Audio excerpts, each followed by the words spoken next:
민수기 30장 1절부터 마지막 절까지입니다. 이 30장은 방금 읽은 것처럼 서원에 관한 규례입니다. 이것은 레위기 27장하고 서로 연결해서 읽어보시면 조금 더 뚜렷하게 그 의미를 이해하는 데 도움이 될 것 같아요. 왜냐하면 레위기 27장도 서원에 관한 말씀이거든요. 근데 레위기 27장은 레위기서의 마지막 장입니다.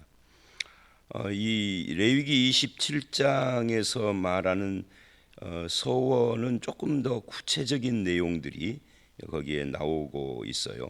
그래서 민수기 30장과 레위기 27장 이 두 가지를 비교해서 읽어보시는 것을 권합니다. 교회 안에서 가장 많이 받는 질문 중에 하나가 서원을 갚지 못하면 어떻게 되느냐 하는 질문이에요.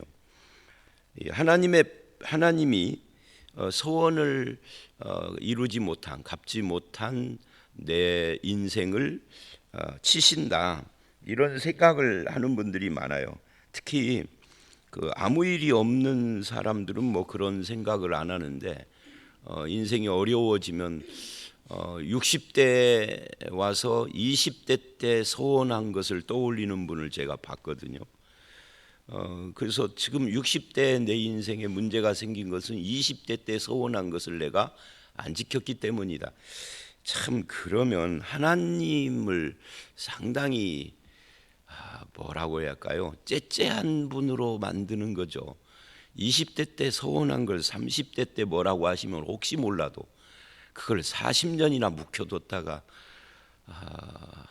뭐라고 한다는 게 그렇잖아요. 우리가 자식들이나 부부싸움 또는 자녀 양육 문제에서 그 야단치거나 뭘 지적하는 이야기를 해요. 부부싸움하는 이야기를 해요.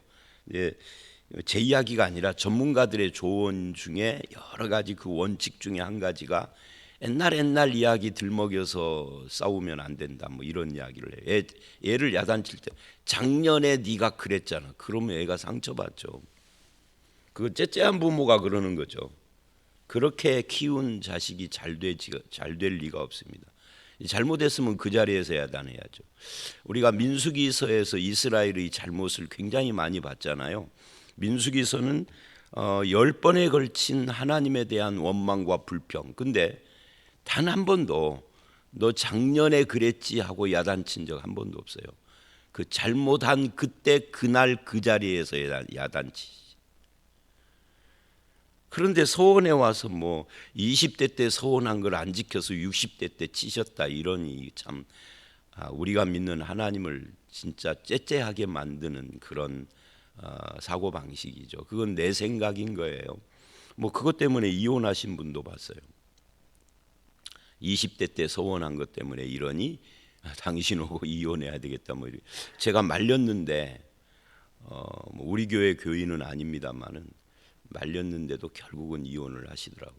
그러니까 둘 사이에 문제가 있었던 게 아니에요. 부부 사이에 아무 문제가 없었는데 인생에 어려움이 왔는데 그게 20대 때 서원이다라고 해서 부인이 굳이 인생이 필라면 이혼해야 한다고 하도 그래가지고 이혼을 할 수밖에 없는.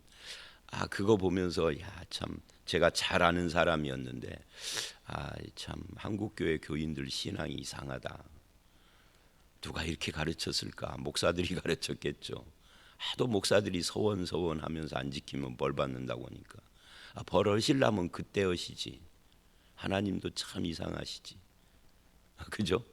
여러분 어떻게 생각하세요? 아직 본문 설명도 안 했지만 하나님이 그런 분이라고 생각하세요? 하나님이 노재성 목사보다 더 째째하세요? 쪼잔하세요? 저는 몇 년 묵은 거 가지고 부부싸움하거나 애들 야단 안 치는데 내가 잊어먹고 그때 야단 안 쳤으면 지나가야지 뭘 그걸. 그죠? 그래서 이 질문이 제가 목회하면서 들은 많은 질문들 중에 자주 듣는 질문 중의 하나예요. 서원 문제. 이렇게 말을 한다면 하나님이 서원을 안 갚아서 40년 전 서원을 안 갚아서 40년 후에 나를 친다 하면은 하나님이 째째하고 쪼잔하고 비인격적이고 우상 같고 미신 같은 그런 하나님이라고밖에 할 수가 없죠. 또 한 가지는 오늘 이 서원 이야기가 여기에 한 장을 차지할 정도라면 우리가 서원은 가능하면 경솔하게 하시지 말아야 한다 하는 것을 또한 깨닫게 하죠. 자, 이 본문을 몇 가지로 좀 나눠서 볼 수 있습니다. 첫 번째는 1, 2절입니다. 1절에는 하나님의 명령이 이러했다 하는 거고요. 2절에 보니까 서원의 가장 일반적인 원칙이 나옵니다. 그건 뭐예요? 서원을 하였거나 결심하고 서약하였으면, 서원과 서약은 약간 차이가 있죠. 서약이라는 거 어떤 사람하고 약속하는 거니까. 그랬으면 깨뜨리지 말고 다 이행해라, 깨뜨리지 말고 지켜라, 이게 이제 그 일반적인 원칙입니다. 말한 대로 다 이행할 것이다. 이거는 말에 대한 책임성과 신뢰성에 대한 이야기를 하고 있는 거예요. 이것과 관계해서 성경은 여러 군데에서 말을 하죠. 잠언에서도 말의 이야기에 대한 이야기가 참 잠언에 많이 나오고, 야고보서에서도 말에 대한 이야기가 나오고, 전도서 5장이나 마태복음 5장 같은 데도 이 함부로 말하는 것에 대한 경계가 나옵니다. 그래서 우리가 이 2절 말씀을 통해서 하나님 앞에서든 사람과 서약을 하는 이 약속을 하는 문제든 말을 함부로 하고 경솔히 하는 경향이 나에게 있다면 이 문제에 대하여서 자기 성품을 고칠 필요가 있어요. 그거는 하루아침에 되는 건 아니겠죠. 오랜 어떤 훈련이 필요해요. 스스로에게. 남에게 도와달라고 할 수도 없어요. 그 문제는 누가 도와줄 수가 없는 거죠. 스스로 좀 훈련해야 할 필요가 있습니다. 생각 없이 내뱉는 말, 하나님 앞에서도 그렇거든요. 그런 의미에서 시편 15편 1절로 4절을 보면 서원은 해로울지라도 지켜라, 이런 말씀도 나오고요. 고린도 후서를 보면 1장 15절로 22절을 보면 예와 아니오가 아니라 예와 아멘, 이렇게 이야기를 해요. 예와 아니오가 아니라 예와 아멘. 그러니까 그만큼 신실해야 된다. 자기가 한번 하나님 앞에서 한 말이든 사람과 한 말이든 그거는 반드시 신실하게 지켜라 하는 것이 가장 중요한 기본입니다. 이걸 기본으로 놓고 그 다음 3절서부터는 오늘 말씀 전체가 그런데 지킬 수 없는 경우를 이야기를 하는 겁니다. 주로 이제 인간관계, 특히 가족관계 이야기를 하는 거예요. 3절로 12절, 이건 이제 2절의 일반적인 원칙 이외에 특별한 경우를 이야기를 합니다. 예외를 말합니다. 주로 여자들의 소원을 이야기를 해요. 남자들의 소원은 안 나와요. 보면은 여자분들이 좀 소원도 잘하고 또 좀 그러는 경향이 있는 것 같고, 또는 여자분들이 조금 더 신앙에서 좀 남자보다 조금 더 감정적으로 뜨거운 경향이 있으니까 소원도 자주 하고, 그런데 또 그걸 못 지키는 경우도 생기는 것 같아요. 아마 지금부터 이게 3,000년, 4,000년 전 이야기인데 그때부터 그랬던 것 같아요. 그래서 여자에 대한 이야기를 주로 합니다. 3절로 5절, 처녀인 경우입니다. 미혼. 아버지의 허락이 필요한 거죠. 소원을 할 때, 소원을 이행을 할 때. 근데 만약에 아버지가 허락을 안 하면, 그러면 5절, 하나님도 사하시겠다, 용서해 주겠다는 거예요. 자, 이걸 보면 하나님은 쪼잔하고 째째한 분도 아닐 뿐만 아니라 하나님은 팍팍한 분도 아니에요. 그 달란트 비유의 마태복음 25장을 보면 2달란트 5달란트 맡은 자와 1달란트 맡은 자의 최대 차이점이 뭐냐면 주인에 대한, 하나님에 대한 이해의 차이. 그래서 1달란트 맡은 자가 너는 왜 이걸 땅속에다 묻어놓고 그냥 그대로 갖고 왔느냐. 그러니까 당신은 굳은 사람이라 그래요. 하나님을 굳은 사람이라고 이해를 한 것이 결정적인 패착이었죠. 그러니까 우리가 하나님을 어떻게 바라보고 어떻게 이해하느냐가 우리의 신앙에 상당히 많은 영향을 미칩니다. 그러니까 하나님을 굉장히 굳은 사람이라는 말을 조금 바꿔서 이야기를 하면 하나님을 강팍한 분이다, 찔러도 피도 안 나는 분이다, 이렇게 생각을 하는 거죠. 근데 이 말씀을 보면 아무리 소원을 거창하게 했어도 그걸 못 지킬 경우 사하시는 분이기도 해요. 우리 하나님을 그렇게 여러분이 어렸을 때 매 맞으면서 바라봤던 그 여러분의 아버지처럼 생각하면 안 돼요. 여러분의 아버지는 강팍했는지 몰라도 하나님은 안 그래요. 이 5절 말씀, 3절로 5절 말씀 하나가 오늘 말씀 전체하고 관계가 됩니다. 나머지는 그냥 케이스만 바꿔가지고 사함 받는 경우를 이야기를 합니다. 그러니까 서원은 절대 용서가 안 된다, 안 갚을, 이런 거 없습니다. 하나님은 그렇지 않아요. 그렇다고 서원을 함부로 하고 안 갚고 해도 되느냐? 그래서 2절의 일반 원칙을 먼저 말합니다. 반드시 지켜야 되는데 못 지키는 경우가 생긴다, 인생 살다 보면. 그렇잖아요. 인생이 다양하니까 살다 보면은 내가 어쩔 수 없는 경우도 생기고, 특히 부모가 허락을 안 하는 경우는 미혼인 경우에 어떻게 할 수가 없고, 기혼인 경우에 6절로 8절 그리고 10절로 12절, 이건 이제 기혼인 경우죠. 그때는 남편이 허락을 안 해. 나는 반대다 하고 남편이 그러는 거예요. 그러면 8절 그리고 12절, 그때도 하나님께서 사하십니다. 이렇게 말을 하죠. 입술로, 경솔하게 입술로 말한 서약은 무효가 될 것이니 여호와께서 그 여자를 사하시리라. 8절이죠. 그리고 12절 거기서도 그러나 그의 남편이 그것을 듣는 날에 무효하게 하면, 그러면 그 남편이 그것을 무효하게 하였은즉 여호와께서 그 부녀를 사하시리라. 그러니까 사함받는 경우가 있어요. 근데 앞에 3절로 5절이나 6절로 8절, 10절로 12절 모든 경우가 다 부모와 자식이든 남편과 아내든 이 가족 관계에서 그런 일들이 지금 발생하고 있는 겁니다. 왜냐하면 서원이라는 것이 내 몸을 드린다든지 무슨 돈이나 재산을 드린다든지 보통 그런 거잖아요. 하나님 앞에서 하나님 이렇게 하시면 내가 이렇게 하겠습니다, 이런 거잖아요. 그러니까 거기에는 내 몸이든 내 재산이든 그것과 연관된 나 이외의 가족들이 끼어 있을 수밖에 없는 거죠. 그런 경우에는 하나님이 사하시겠다라고 지금 말을 해요. 근데 이 말씀을 이렇게 왜 예외 조항을 두었는가 하는 것도 좀 생각해 봐야 되겠죠. 근데 그 이야기를 하기 전에 여러분, 서원하면은 구약에서 서원하면은 떠오르는 인물이 있죠. 누군가요?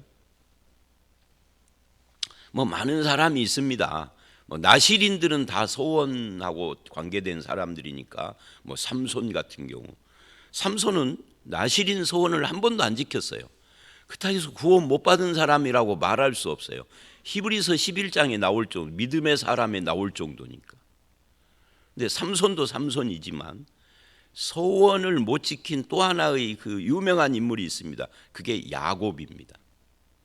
야곱이 돌베개 베고 자고 일어나서 하나님을 체험한 다음에 서원하잖아요. 근데 못 지켜요. 안 지켜요. 잊어버려요. 그렇다고 야곱이 망했습니까? 하나님은 끝까지 야곱과 함께해. 그죠? 그 경우 삼손이나 야곱의 경우에는 오늘 말씀하고 틀려요. 일단 여자가 아닌 남자죠. 가족 중에 누군가가 안 된다고 반대한 적도 없죠. 그런데도 하나님이 떠나시지는 않아요.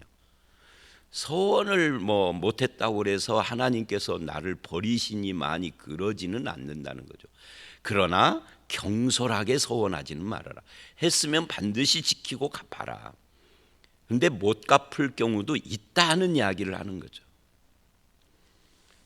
왜 이런 예외 조항을 두었느냐 하는 것은 이 서원보다 더 중요한 것이 있기 때문이다. 서원보다 더 중요한 것은 뭘까요? 이 본문에서는 계속해서 가정 이야기가 나옵니다. 가정이 더 중요한 거죠. 부모, 남편 이런 것들, 부모를 공경한다든지 남편의 말에 순종한다든지 하는 것이 서원을 이행하는 것보다 더 중요한 문제인 거예요. 왜? 이게 안 되면 가정이 깨지잖아요. 그러니까 하나님이 우리를 굉장히 봐주시는 거죠. 네 가정 소중하다 그러는 거예요. 하나님께서는 이 가정의 질서를 보호하시는 겁니다. 가정은 사랑과 함께 권위도 필요하고 질서도 있어야 하는 거죠. 부모와 자식, 남편과 아내 사이에. 이 부모와 자식의 질서가 무너진다든지 남편과 아내 사이에 질서가 무너져 버리면은 문제가 생기니까 그렇습니다.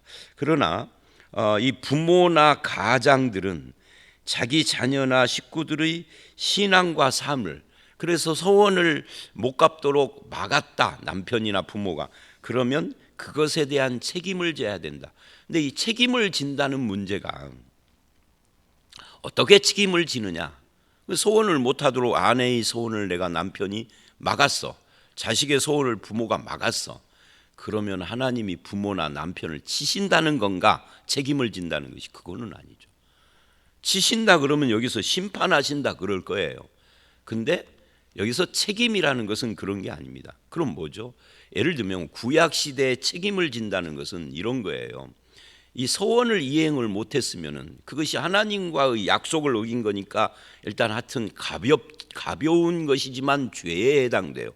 그럼 뭐를 해야 되죠? 속죄제를 드려야 되는 거죠. 속죄제를 해야 하는 겁니다. 이 레위기 27장도 읽어보시고 이 서원에 관계되는 것은 성경 여기저기에 많지는 않아도 몇 군데 나와요.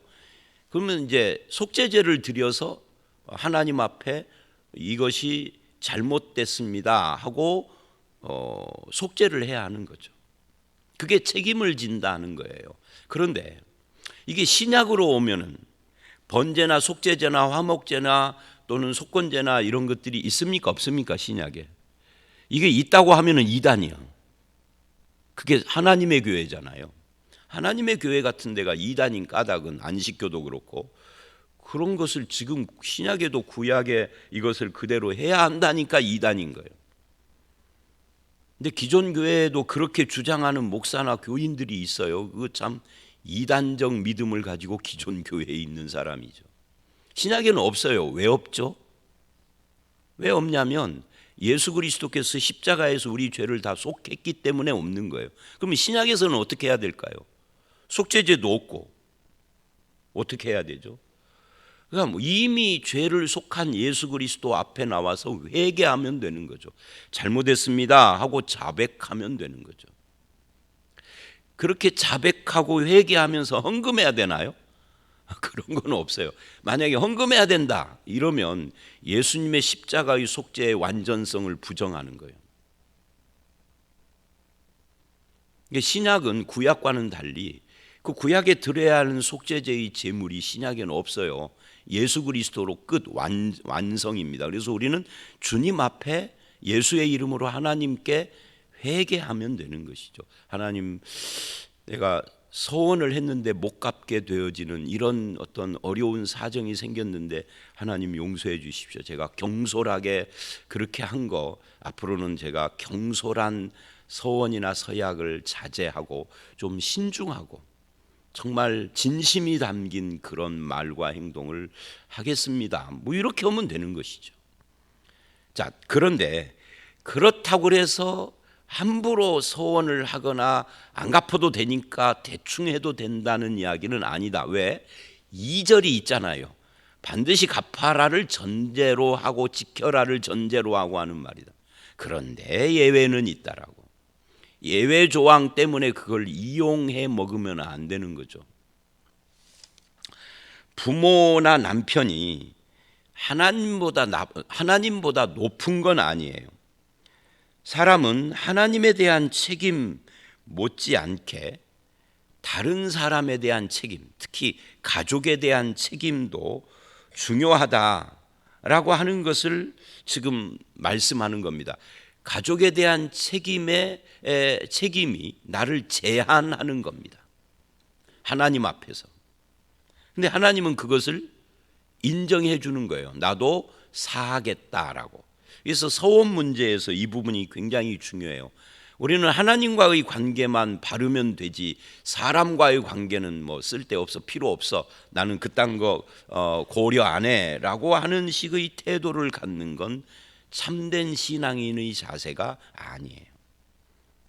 그래서 구절을 보면 이제 과부나 이혼한 여자에 대한 이야기가 나옵니다. 그들의 소원이나 그가 결심한 모든 서약은 지킬 것이니라. 말하자면 이들의 소원과 서약은 누가 그거는 안 돼라고 막을 수 있는 사람이 없으니 자기 스스로가 결정권자잖아요. 그럼 그렇다면 핑계할 것이 없다라고 말을 하는 거예요. 그러면 그건 지켜라. 물론 여기서도 인생 살다 보면 홀로 사는 분들도 소원을 못 지킬 수밖에 없는 그런 경우가 생기겠죠. 예를 들면 과부로 사는 여자분이 있는데 장성한 자식이 어머니 그거는 안 돼요 하고 반대하면, 여기는 그런 케이스로 안 나왔지만 여기에 나오는 케이스를 가지고 적용해 보면은 그런 경우에도 하나님, 죄송합니다. 내가 서원을 이렇게 이번 집회에 내가 했는데, 보통 서원을 언제 해요? 기도원에서든지 부흥회에서든지 하잖아요.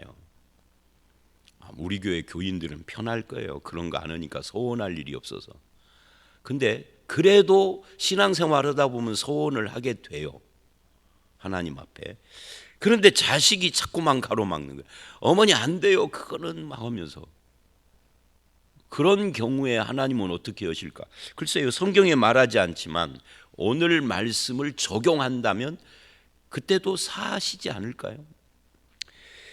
그러니까 6절로 8절은 결혼의 조건으로 소원을 했을 경우를 말하고 10절로 12절은 결혼한 후의 소원을 말하는 거예요. 그래서 아버지와 남편. 근데 9절은 자기 혼자 있을 경우에는 자기가 책임자니까 그거는 지켜야 되지 않느냐 이렇게 말을 하는 겁니다.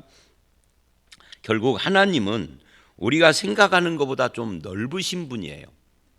좀이 어느 정도 넓냐면 우주를 창조하신 분이라 우주보다 조금 더 넓으세요, 마음이. 애들한테 엄마 아빠 얼마나 사랑해, 사랑해 그러면 얼마나, 그러면 하늘만큼 땅만큼 그러잖아요. 근데 하늘만큼 땅만큼을 지은 분이 하나님이라 하나님은 마음이 그거보다 조금 더 넓어요.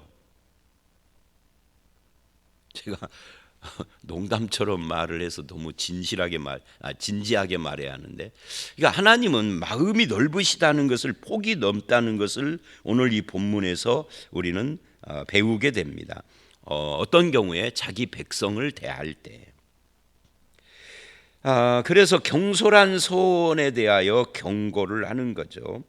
성경이 금지하는 것들 중에 하나가 맹세를 함부로 하지 말아라, 그거든. 그게 서약입니다, 오늘 본문에.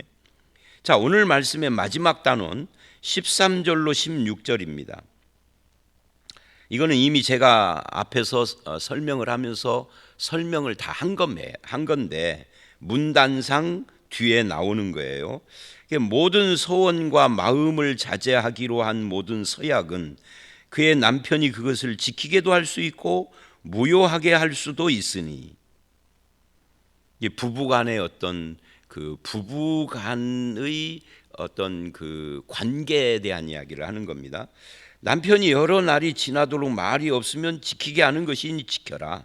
그러나 15절, 남편이 들은 지 얼마 후에 그것을 무효하게 하면 그가 아내의 죄를 담당할 것이니라.